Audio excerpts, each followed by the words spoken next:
All right, we're on air. Good evening, everyone. John Good Wimp evening. here, and this is And Bill Day. What's up? And this is the Doomer Bloomer podcast. So, what do we have on the show tonight, Bill? yeah, time dilation. Einstein versus Newtonian physics and how he uh, built on Newton's theories and made them better and more general relativity.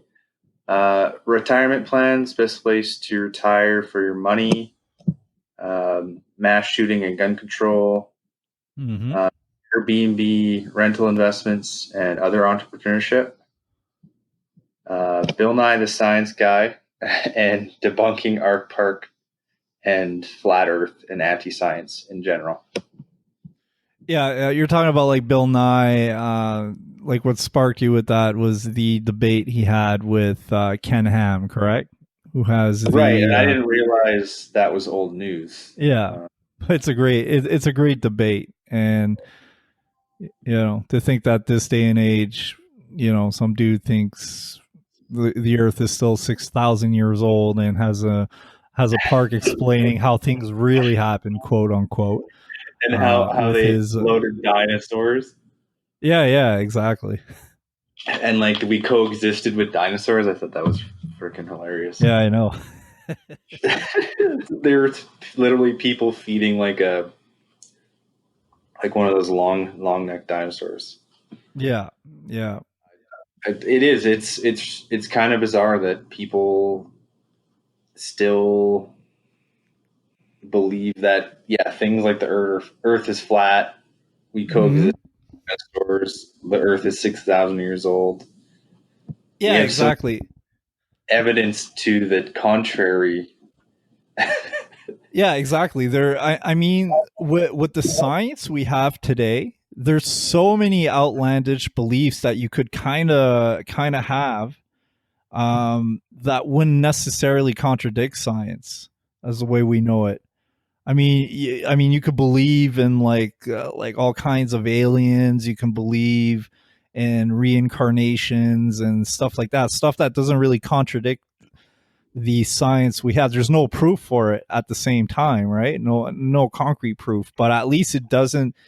It's not like clear as day how false it is, right?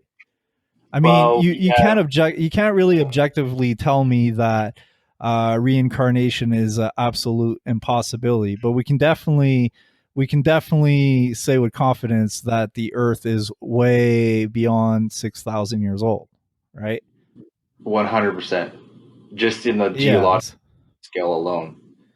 You Yeah, know, exactly. So I don't know, like with the so wealth of all kinds of crazy beliefs out there, I don't know why people cling to these thoroughly debunked myths and legends here.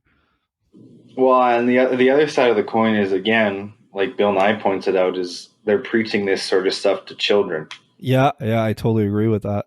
It's And like completely you said, for the time you're 10 years old, if you haven't opened your mind to a certain potentiality of the world, you're going to believe your parents believed or what their parents told you, yeah, which is kind of sad in a way. it's very sad. I mean, a lot of these there's like remote areas in the U.S. like where um, they want to put like creationism over science, right?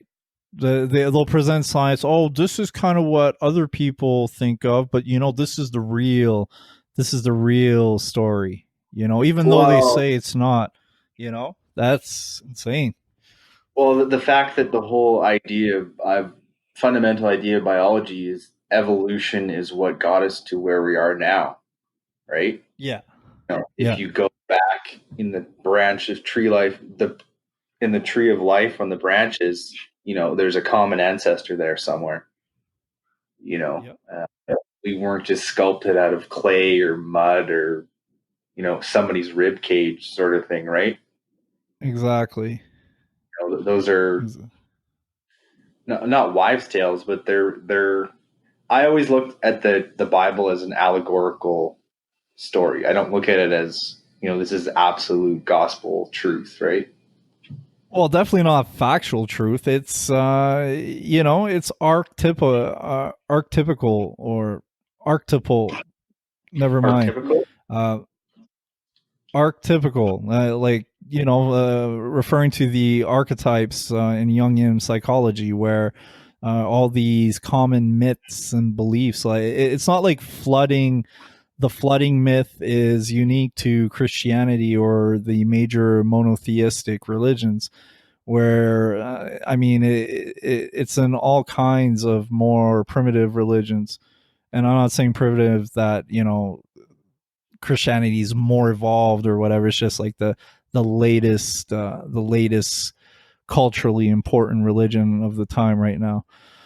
But be it the hero's journey, traversing the shadow, facing death, mages, wizardry, demons. It's these are common memes or themes, if you will, in pretty much every culture across the planet, that's where I agree with you. It's allegorical truth there. it, Well, it, and it touches something deep within the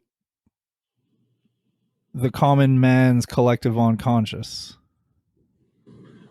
you have to remember that Christianity replaced a lot of pagan religions, right? And they worship the sun and the natural elements. Yeah, or had many gods, and yeah. So, and Jesus literally, laid 3 days on the cross and was reborn. Well, if you look at, the night sky at the end of December, December 25th, you don't see the sun for 3 days, and then it starts going back the other way. So you start seeing the sun again. So it's literally an Mm-hmm. allegory of the sun. Yeah. Huh, Because I the, believe Jesus was a person in the Bible. Well, he's a person in the Bible, but I don't believe he lived the life that they say he did. Because I these stories mean, made up after the fact. yeah, a lot of there's theories that Jesus could be like himself, like kind of like a a story written about all kinds of different like illuminated people that were existing at the time. um supposedly Jesus was a fairly common name. Plus, the Bible was written 40 or 50 years, I think, after the fact. It's not even Jesus's apostles um, that actually wrote that. It's like stories that were handed down by them to other people that reached the authors of the Bible 40, 50 years down the line, if I'm not mistaken. And originally the Bible was written in Latin. So Yeah, exactly. Look, if you've from a young age, I was like skeptical about the Bible. I just remember, and it's clear as day to me. We played the first time we played the game Telephone. I was in kindergarten, and so the teacher was like, "We're going to play a game. I'm going to say something to you, and she or he's going to say it to the person next to them, et cetera, et cetera." And we're like maybe 25 people in the class at the time. And by the time we reached the last person, what they said was completely different from what was originally said. This is in the space of 5 minutes. Uh, something being repeated. Um, you know, trying to be repeated word for word to the person right next to them, and within less than 5 minutes, and it was completely different on the other end. So when I heard that the Bible was written like 40, 50 years after the supposedly facts, it's to say that's literal truth is completely insane to me, that someone would be, you're would buy saying that. So is it's at best it's a version of telephone that's been written. yeah, yeah. Historical I would tend to agree with you there. Yeah. Um, Yeah, well, people when I actually had a weird epiphany during my meditation last night, and it was um, I was listening to music, different types of music, and then I got onto a hip hop song, and it kind of brought me back to when I was a teenager, and I remember really being um, the more I started listening to hip hop when I was like I had already been listening to hip hop for a while, but when things started getting really, really bad in my life, um, I started to cling to this hip hop mentality more and more. It was almost like a self brainwashing because I thought it was the only way, the best way to be for someone in my situation at the time, and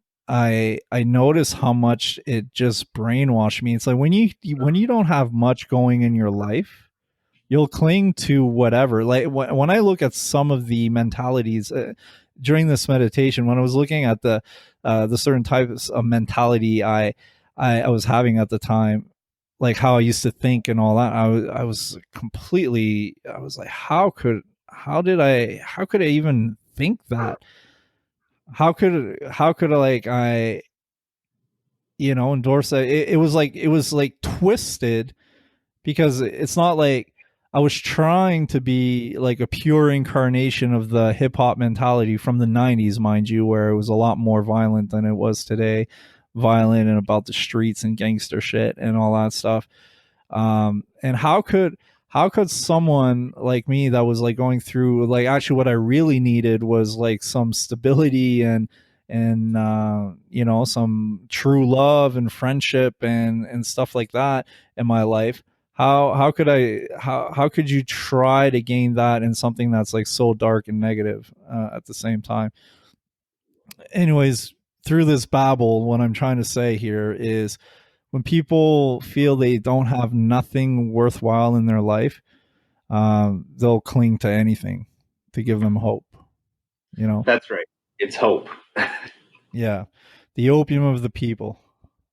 And you know what? If it works for some people, that's fine. But personally, that doesn't work for me, the Bible, anyways. Yeah, I mean, if it works, if it gives you some type of comfort and all that, but don't try to say that you're being intellectually honest with people when it's clear that you're dogmatic. Like, I mean, I know there's a whole bunch of wisdom in the Bible. There's wisdom in there, but stop. I mean, man, I have like compassion in a way for these Christians, man.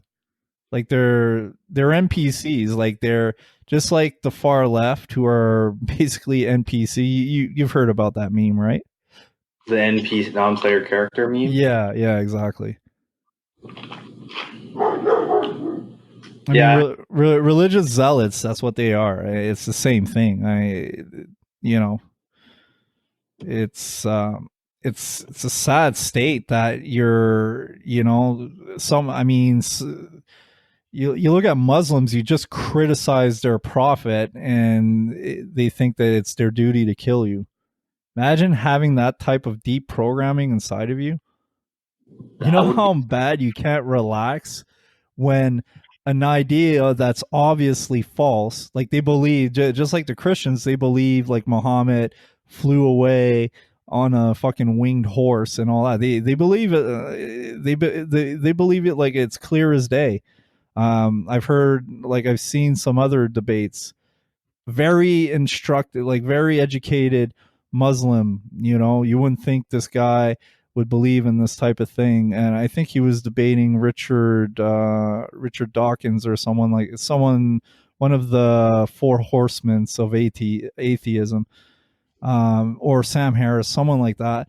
And they were like, "So you really truly believe that the Quran is literal truth and Muhammad actually flew on a Pegasus into the heavens, and this is what happens in the heavens, and people that have eaten pork or this or that is like, well, that is my belief.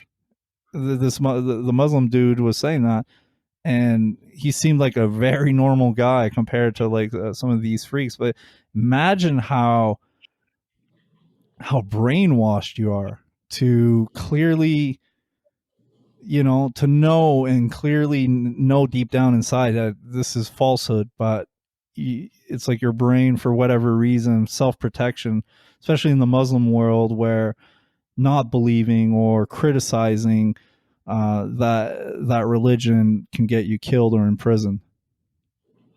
Well, and there's also often a lot of money at stake too. I mean, with Ken Ham, I'm sure he has a lot of personal investment in these things being Yeah. successfully financial. Right? Yeah, I'm sure he's an atheist. I'm sure he gets off the phone and calls Bill Nye. He's like, you got me there. You almost exposed my scam there, buddy. Come on, man. Give me a break. You've got That's millions invested in. Imagine Bill Nye invested in the company. He's like, well, so. there's so many dumb people out there that might as well invest some money in here. He's got like 500 grand invested there. In Art Park LLC, Ken Yeah. Ham, Noah's Ark Investments. Yeah, there you go. Yeah, well, speaking of real science, we've got you had something you wanted to discuss, and I find fascinating too. The Is time dilation. Einstein's, yeah, like Dilation all form. Einstein's. Say what? Einstein was a punk, man. He was just Yes. a bit of a punk. That's my take on Well, Einstein. but when you say punk, it sounds like he's a punk ass bitch. Like a lot Like, of people equate that, but like, I know you mean punk rock or like a rebel. like a rebel rouser. Because he basically Yeah, Newton, your shit doesn't add up, man. Like when you start going really, exactly.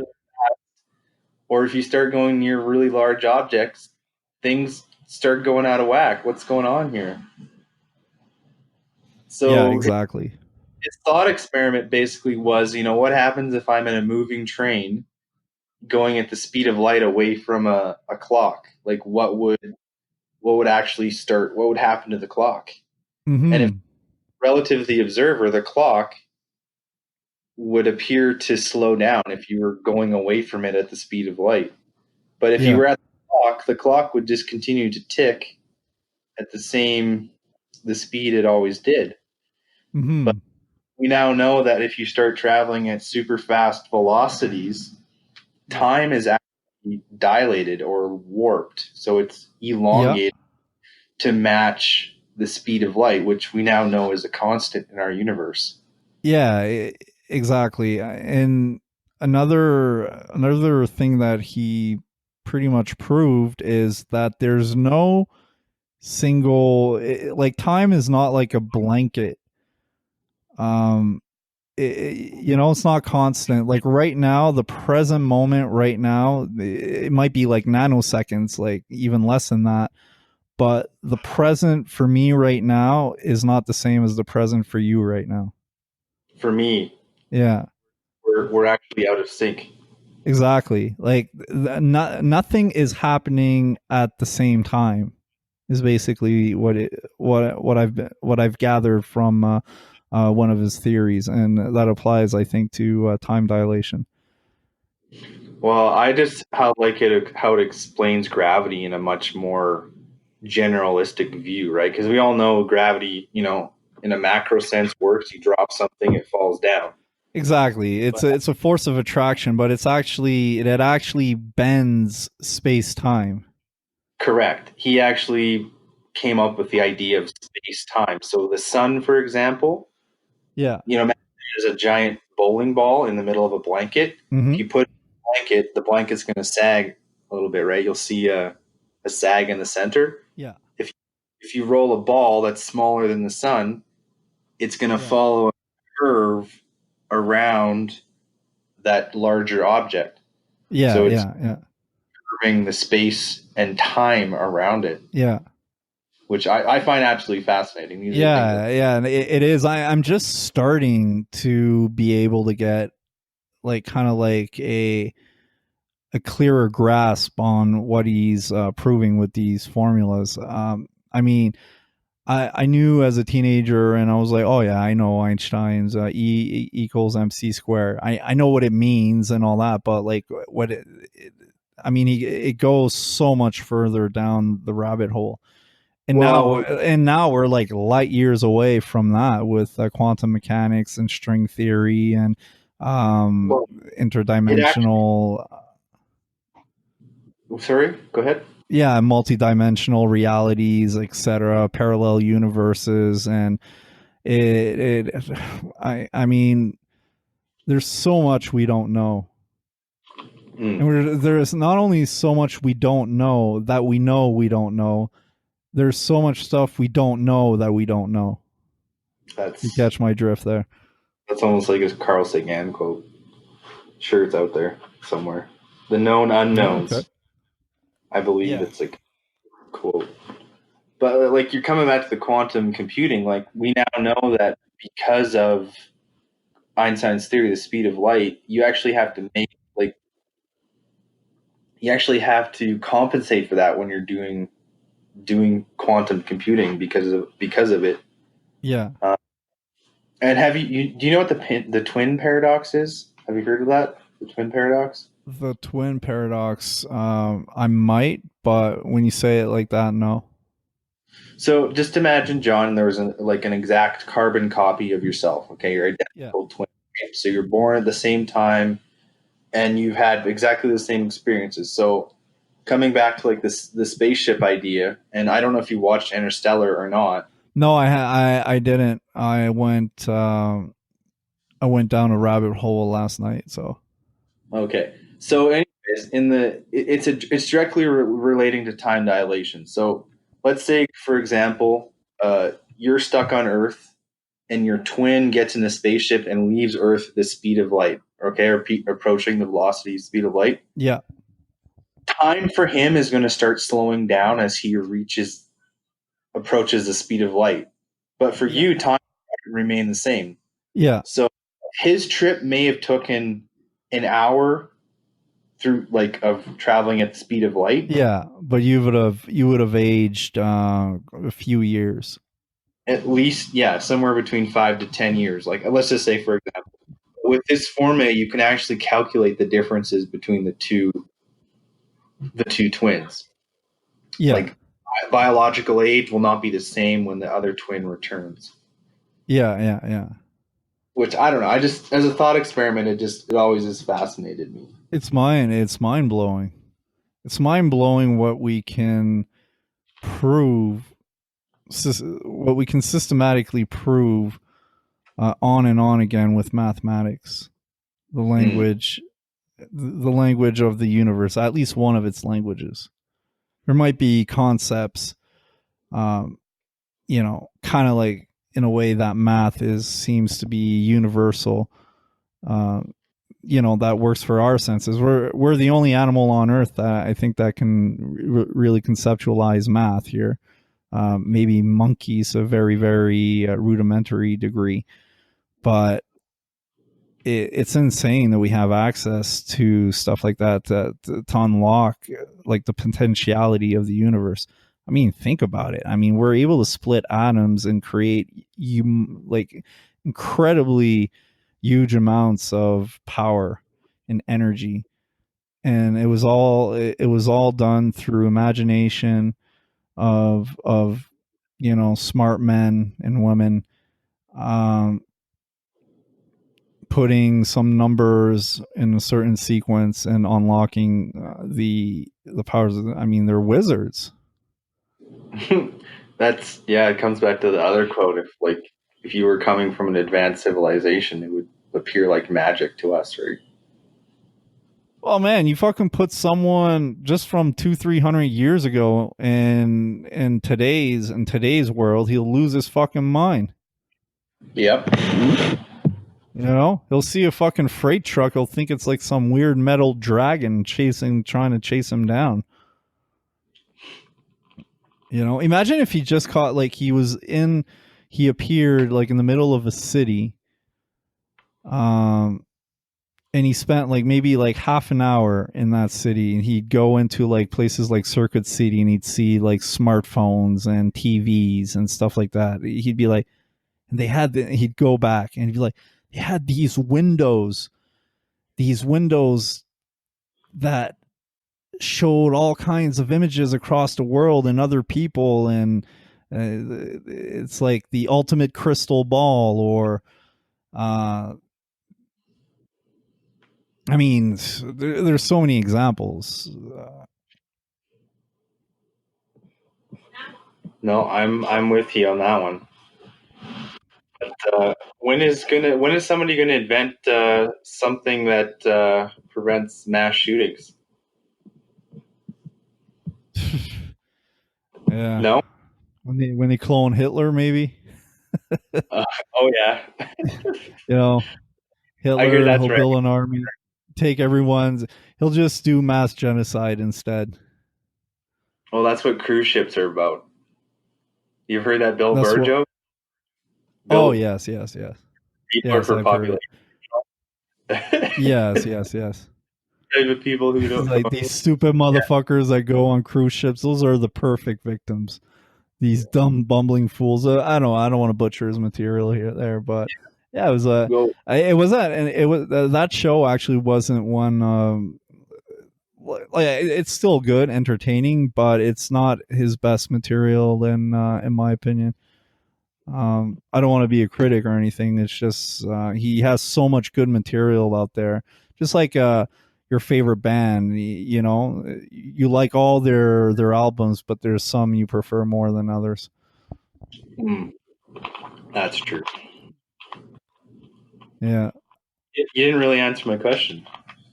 What When about what? like do you think that like gun violence could be deterred by regulation, or is there going to have to be some sort of physical deterrent? Well, You know what I'm it saying? could be. It could be like short term. It could be short term that they could bring down gun control, but like in a melting pot like the US, it would have to be like some type of very invasive government to pull off something like that. And in some place like the US, I think it would break down. It would completely break down their society, their culture, which is kind of like happening right now. Um, the U.S. is in some pretty intense culture war. That's been I guess it really started in the '60s, kind of died down after that, but since the year 2000s, since Bush, it kind of germinated back again. But in the last 10 years, especially the last 5 years, um, and now with Trump, it is completely going off the rail. I never thought like the Democrat Party could be the crazy ones. I always saw like the Republicans as the crazy idiots, like the nut jobs and stuff. And now I'm seeing that in on the Democrat side. I always thought like the Democrat had a little bit more reasonable propositions compared to the Republicans. Now, have you noticed the Republicans don't talk much about religion anymore? Back in the Bush era, it was all about appeasing the Christians and stuff. We don't hear much about that anymore from that side. Their main focus is free speech and conserving some more the preservation of classical values, if you will. Like traditionalists, yeah, Yeah, yeah, like the family unit and yeah, yeah. It's not about like, oh, we should have more Jesus in school, and like it talks about religion, and I think it's the Democrats' fault. They're pushing identity politics so far right now, and it's it's like they're fighting for disenfranchised people, and or they're, disenfranchised people do, be it from race, sex, ethnicity, etc., religion, fighting for their own freedom, or their supporters, like white nerdy kids joining Antifa and shit, that are going towards communism and socialism and the likes. Well, It's we kind of have a case of that in Canada. Like there was, like they had this whole manhunt into northern Manitoba for those two young boys, kids, right? yeah, yeah. And they'd kind of become radicalized in a sense, But and that, why? Well, I know about the story, but do they have any motives? Like, I didn't hear what their motives were. Did you hear something well, about that? it's just I only know it from the interview they had with the one dad. Is like eventually, yeah, like these kids are going to be found dead, pretty much, either through their own hand or by somebody else's. But they're originally from Vancouver Island, and they're the chief murder suspects for a young couple and a guy near Dees Lake, which is in. Yeah, that I know. That I know. But what was the motivation for that? Well, they were Nazis or like Were modern. they? Yeah, that's just from their social media accounts specifically, Okay. and Yeah. from certain like documentation they may have written about it.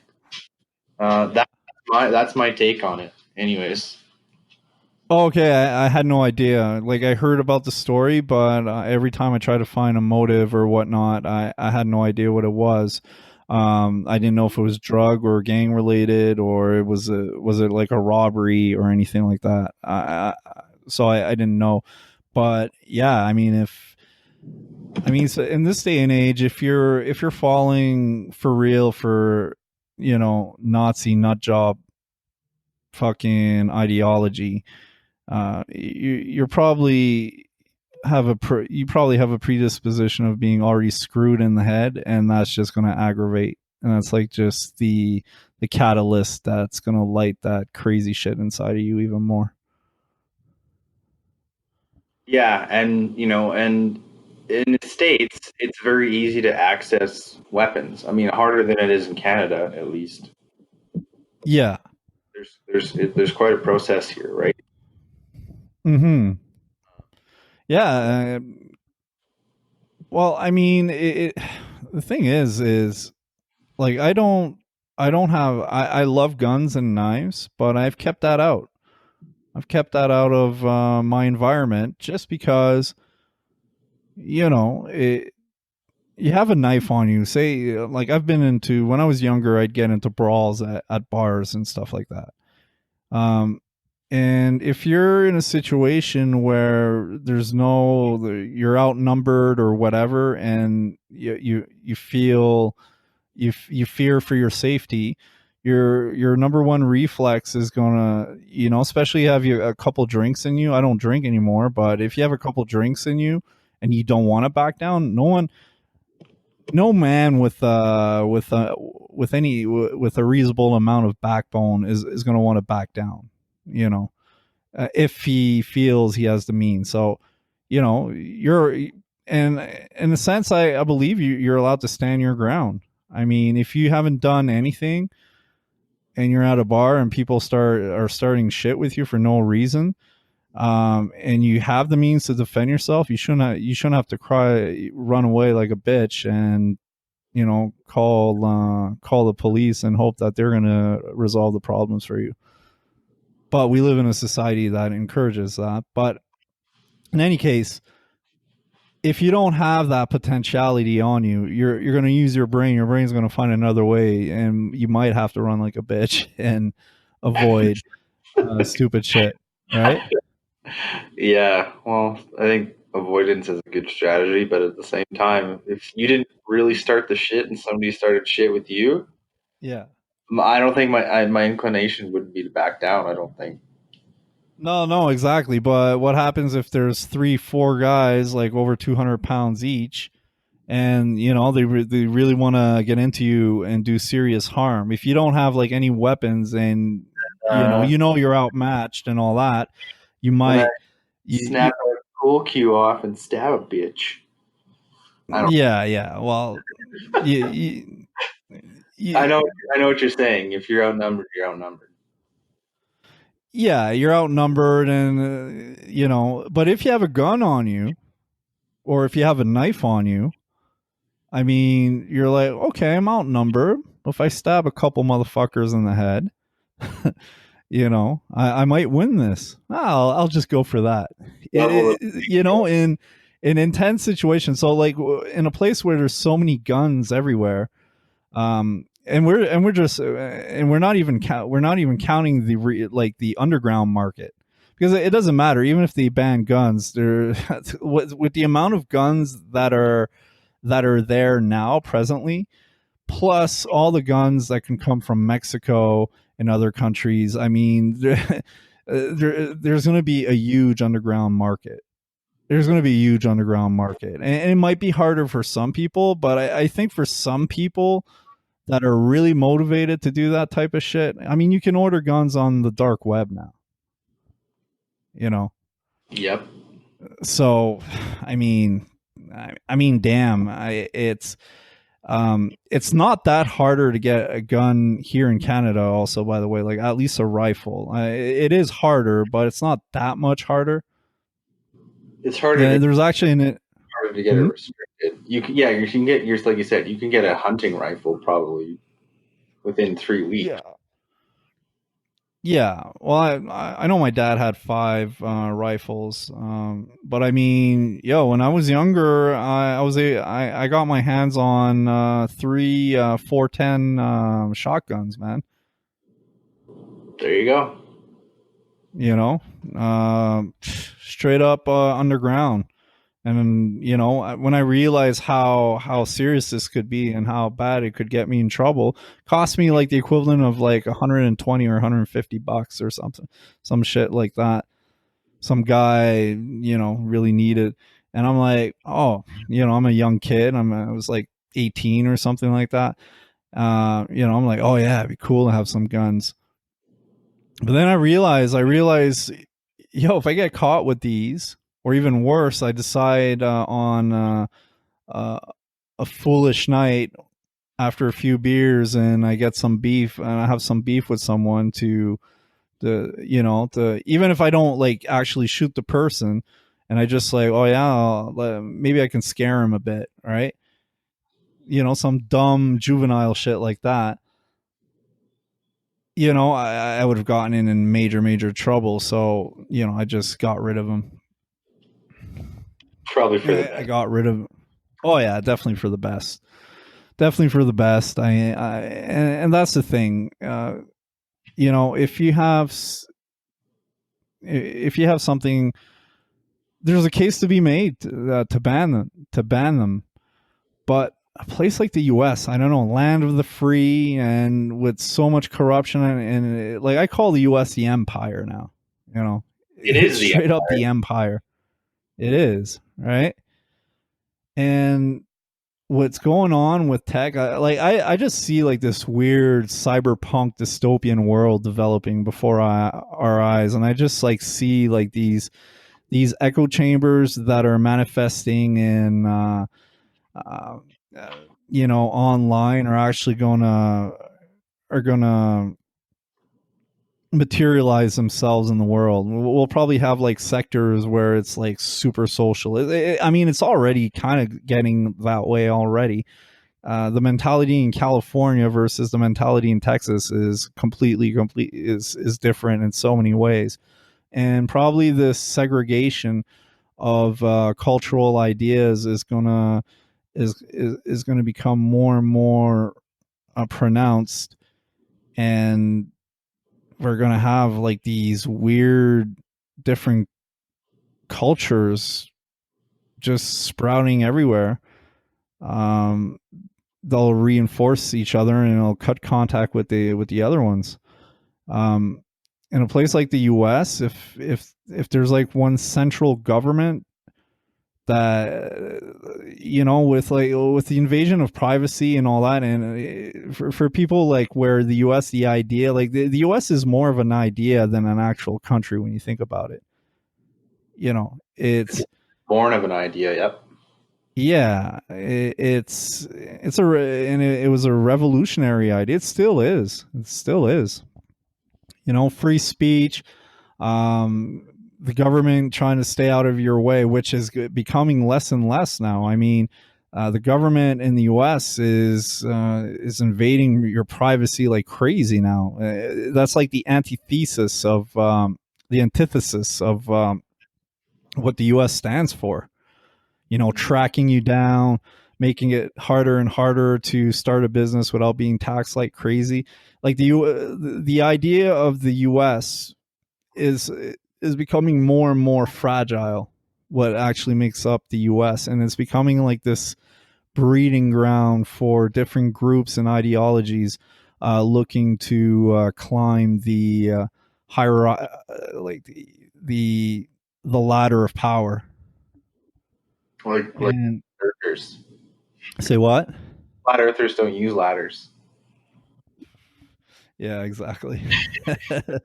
So just to summarize that, I mean, it doesn't matter if they do they do get rid of guns. Like if they make it completely illegal, there's still going to be guns. Mm-hmm. There's still going to be mass shooting. There might be a decrease, but what the government needs to do to get rid of those guns is going to completely go against that idea that makes the U.S. the U.S. And if that happens, I think it was that idea that created this cohesion within the American people, and that made it such the great superpower that it was. And if you take away that, it's like a brain divided upon itself that's just gonna go crazy. If you take away that, you become Canada. Yeah. Olympic neighbor next door. Well, no, I mean we're pretty. I mean we're more like Switzerland, We're more like and I'm yeah, we are. like Ned Flanders.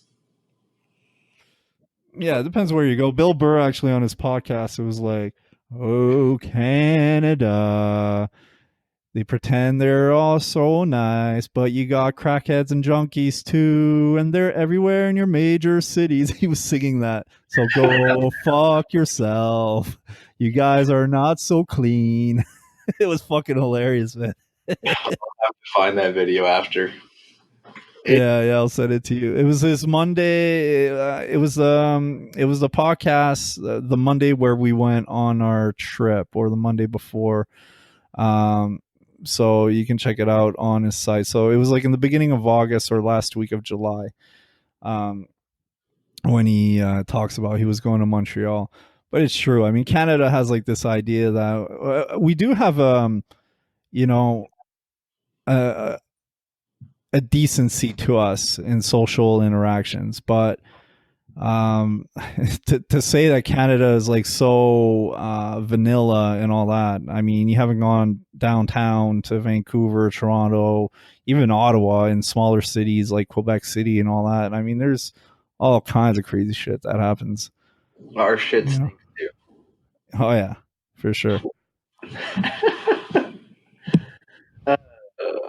I mean, we have some pretty we have our own psychos up here. I mean, fucking Picton, that is one crazy psycho. That's right. The serial killer. That's right. Yeah, we have a few mass shooters, mostly in Quebec. Yeah, that's true. Because Yeah, from my homeland. that was a mosque too, right? There was the mosque shooting. There was the Polytechnic shooting in the 80s. There was also the shooting in 2006 at a college or high school. Yeah, I mean, There was also the shooting at the freaking the war memorial too, right? At the Parliament Hill, even. At the Parliament, yeah, that's right, with Corporal Lortie straight up in Parliament, That was and that was in the '80s also. I mean, there was bond like during the Hell's Angel and Rock Machine War, in between Montreal, Quebec, Three Rivers, and also in some of the smaller regions. I mean, there was bombs going off almost every week, fucking fires, like buildings set on fires and murders. I think like the war lasted something like approximately like 10 years. I think it claimed of for sure victims. This is not counting like you know disappeared people that just disappeared and vanished. Something like it's close to 200 people. I think it's like 169 or some crazy number like that. so our shit stinks too. So what you're saying? Yeah, yeah. Yeah, Even no. Maxim magazine rated like the 100 most dangerous. This is like an old. I think this was like a 2001, 2002 issue, but I remember reading it. The 100 most dangerous the top 100 most dangerous people in the world, and Mom Boucher, who was one of the who was like the leader of the HA at the time, um, was rated one of the most dangerous people in the world, right next to Saddam Hussein and Gaddafi and shit like that. So, Well, and this is an American, yeah, it's an American magazine. So, yeah, it was pretty crazy. do you know So, crazy? say what? What else is crazy? What? Where where the cheapest place to live in the world is? Philippines, Costa Rica, Paraguay, I think. I actually looked it up. Vietnam is cool. Say what? Vietnam is number one for the cheap Yeah, yeah, and plus to live, for the cheapest. Okay. and it's politically fairly safe now.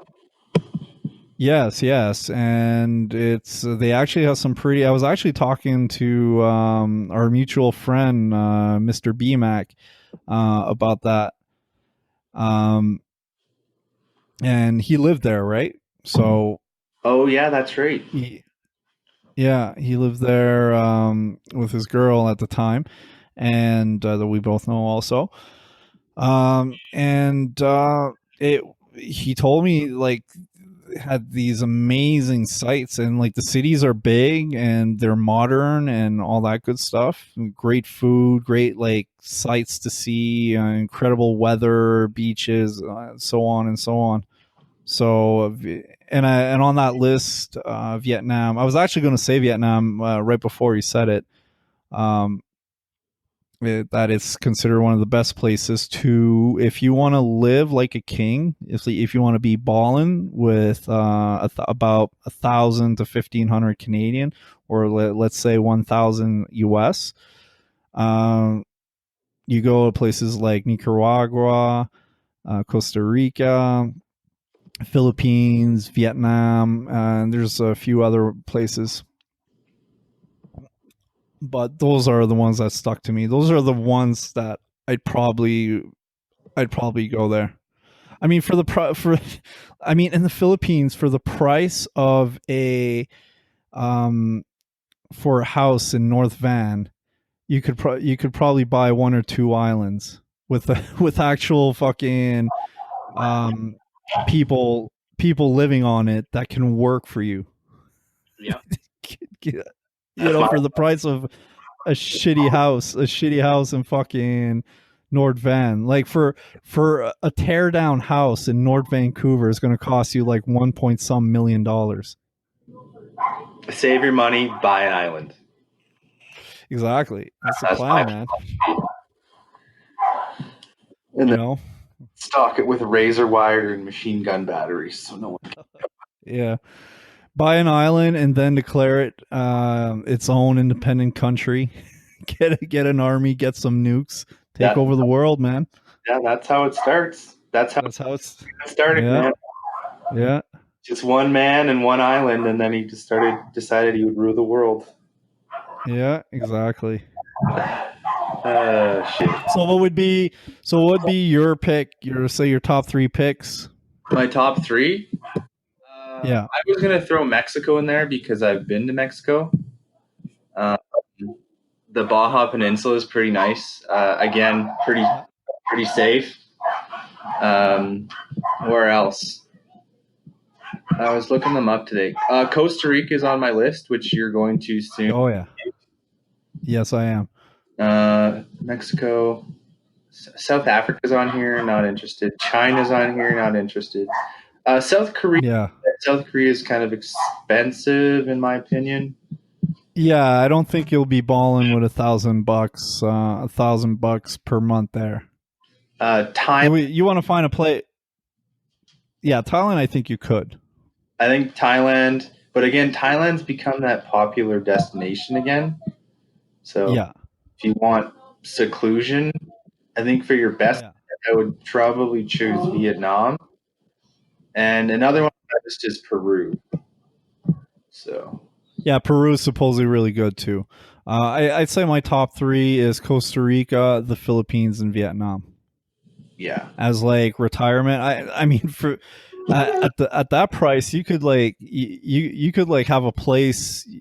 You could have a place in every country. You know, with the type of money we're making, we could already do that. You know, realistically, yep. I mean, we could have, you know, you could have a place in Costa Rica, Vietnam, and the Philippines, balling like every month. I'm gonna go to my Philippines resident. I'll head back to Costa Rica next month, and then I might go back to Edmonton or Vancouver or Vernon or Quebec during the summer. But yeah, that's one of my goals, and I'd say long term future is to start having different pads in different areas. I'm going to start here in Canada, like have a place on the East Coast, the West Coast, and here in Central in Alberta. Yes. I just got back from the East Coast. I really liked it over there. And Yeah. cheap to buy there too. Oh yeah. I mean, Alberta, like Alberta is so cheap compared to BC. But if you compare to the East, even Ontario, which you know, Toronto's is getting pretty crazy, but the rest of Ontario is still not too bad. Yeah, so Alberta is pretty expensive here too compared to the rest of Canada. It really goes BC, Alberta, and then probably Ontario, Quebec. I mean, it's the second most populated province, and it's dirt cheap there compared to here out west. Yeah. No. Man, when I showed my girlfriend like what you could get for the same price of what we were looking at in BC, she I think her jaw dropped. Her jaw dropped? Like even in on the outskirts, like in Chilliwack, which is what Chilliwack is about over an hour away from Vancouver, right? Yeah. We're talking about like maybe an hour 20 minutes, depending how you drive, whatever. Hope is 2 hours, and Hope is what, half an hour from Chilliwack, not even. Yeah. So that. Yeah, so even in Chilliwack, like a basement suite was, you know, you could get the rare deal, but the thing is like people were just throwing themselves at those deals. So every time you'd call for like a cheaper apartment that seemed reasonable, you're like, you had like 20 other applicants ahead of you. Yeah. And this is from my own personal experience. I actually called this guy. I think it was on Craigslist. He had just listed, said 45 minutes, listed 45 minutes ago. He's like, "Oh my God, you're like the 8th person that called me. I just listed it less than an hour ago." I'm like, "Yeah, I know. I can see the time." And he's like, "Well, I'll schedule you an appointment. when I got there, he was already signing the lease. He went through the motions, showed me the place, but like it was so obvious that he's like, well, I've got to coming up with excuses that he has to think about it and all that. Like he didn't even really ask me any questions, so I'm like, oh, so he's probably signing the lease with that girl that was still there. She was like giving me a dirty stare too, like saying, "You better not take this place from me," type of thing. This was like some really basic ass studio apartment. Actually, when I saw it, I was like, "Oh, I thought there was going to be like an extra room," but no, it was like a studio apartment. And for that, I think it was like $900 or something like that. And I mean, for that area, this was actually in Surrey, but for that area, that was like an amazing price, because like there's dens being rented out in Van City, no windows, no nothing, only enough space for like a small single bed and like maybe like a small desk beside it, um, for like over $1,000. Oh, Vancouver real estate just is outrageous. Yeah, you think it's gonna crash? I'm hoping. Fingers Me crossed. too. I want to scoop up so much property down there, man. Oh yeah. Which ties into Airbnbs and such, eh? Well, that is realistically, John, like I've come to that I came to a really weird epiphany on Thursday. And it's just like, what do I really want to do with my life, and what would actually like fulfill me and make my like align myself with a purpose and what I really want to do. And the only thing that really keeps coming back around is real estate. Okay. Personally, that's what's resonating with me uh, a lot The Yeah, and the most right now. yeah. And and if you look, historically at people who become wealthy, Hmm.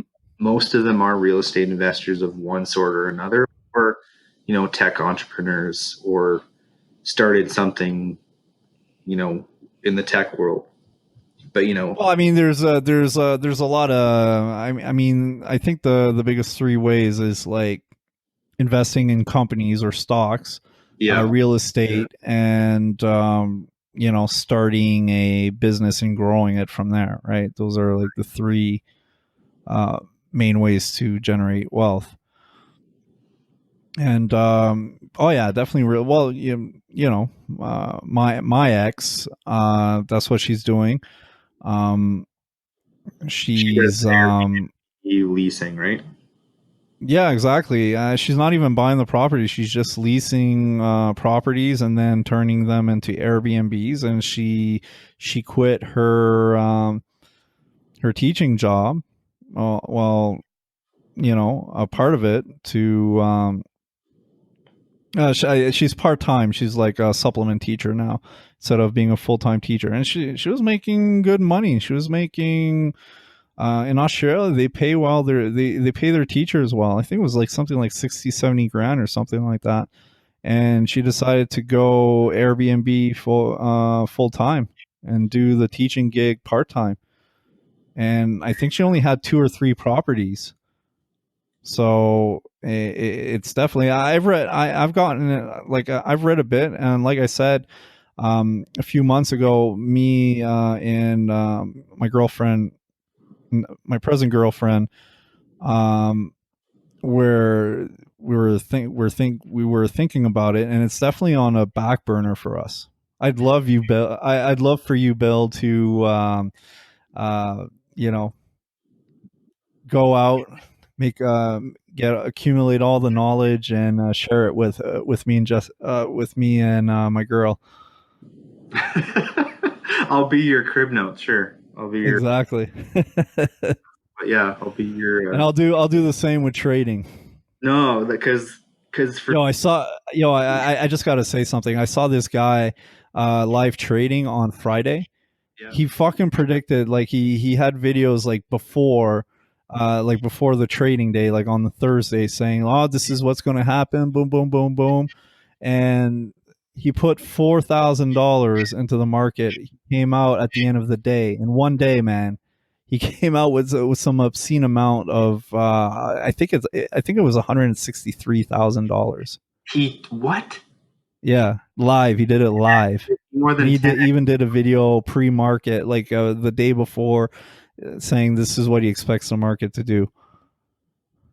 Wow, man. You sound like It's insane. Well, look, my second or third trade, I put something like um that I ever did. I put something like some small amount, like $110 or something, and I came out with over $400.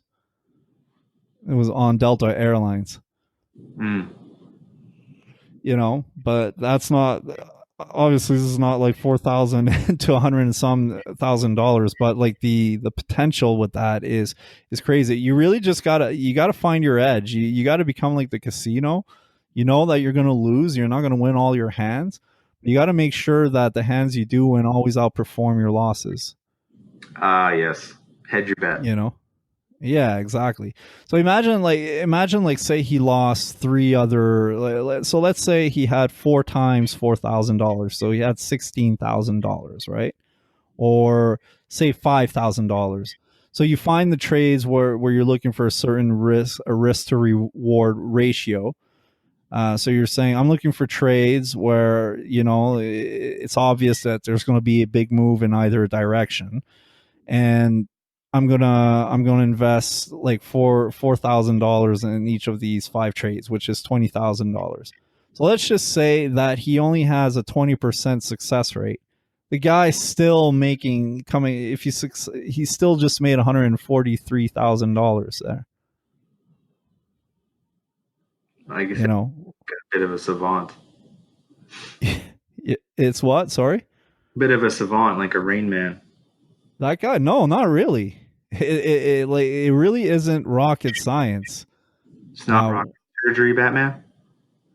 yeah, exactly.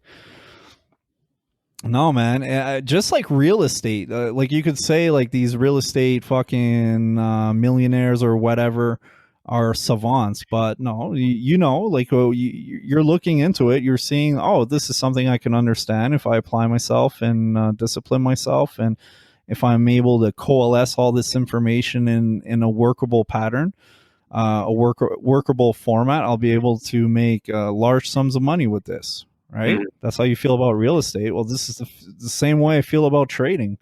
This guy ain't like some weird savant or whatever. He just knows the markets. He's been in the markets. The market works like cycles. It's ebbs and flows like the tide, right?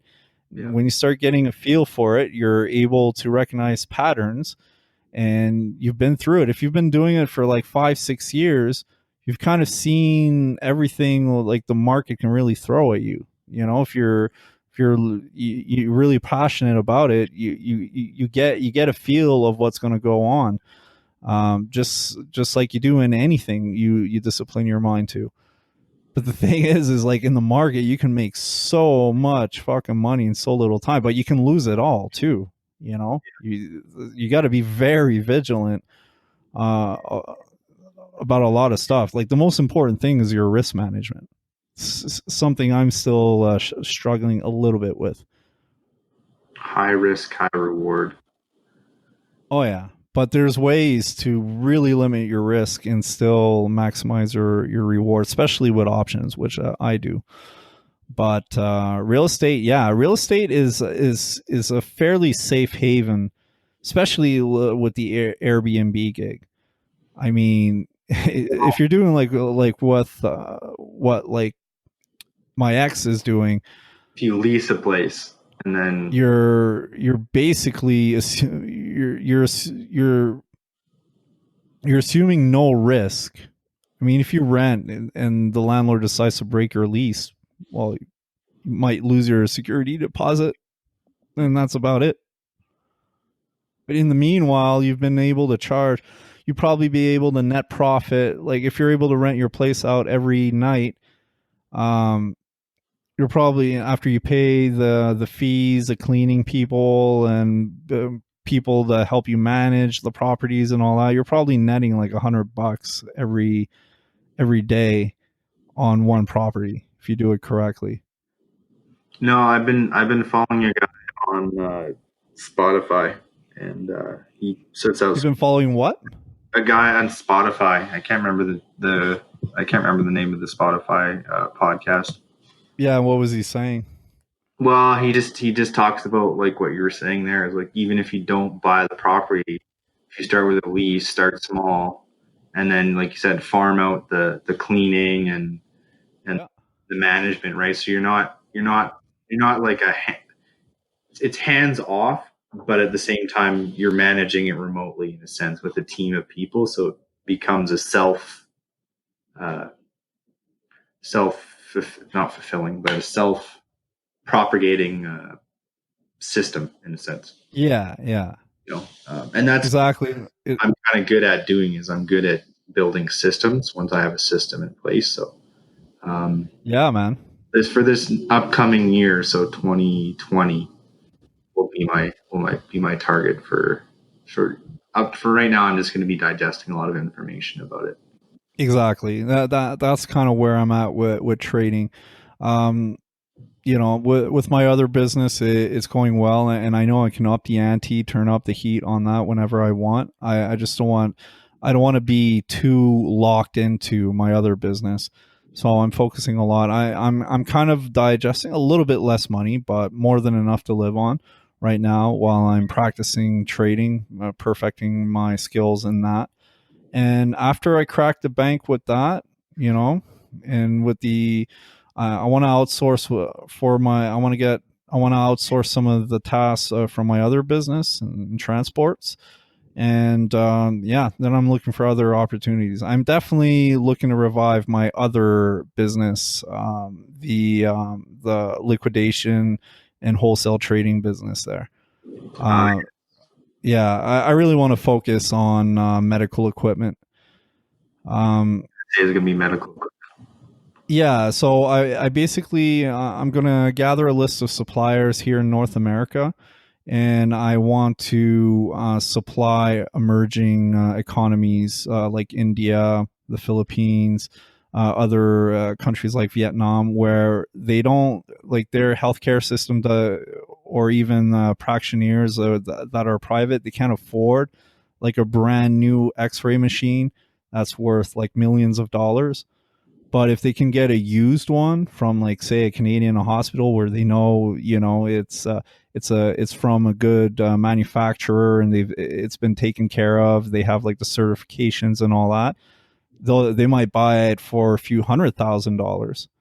And you know with margins on something worth 100,000 uh, for hundreds of thousands of dollars, you can make some pretty nice margins. I mean, there's a lot of money to be made, and for me to create like contacts across the world and travel and make deals, that aspect of it is really is really interesting to me. I mean, I make money in my pajamas, so Humble brag, but it's true. yes, it is. I won't even say it's humble. Extravagant brag, but it's true.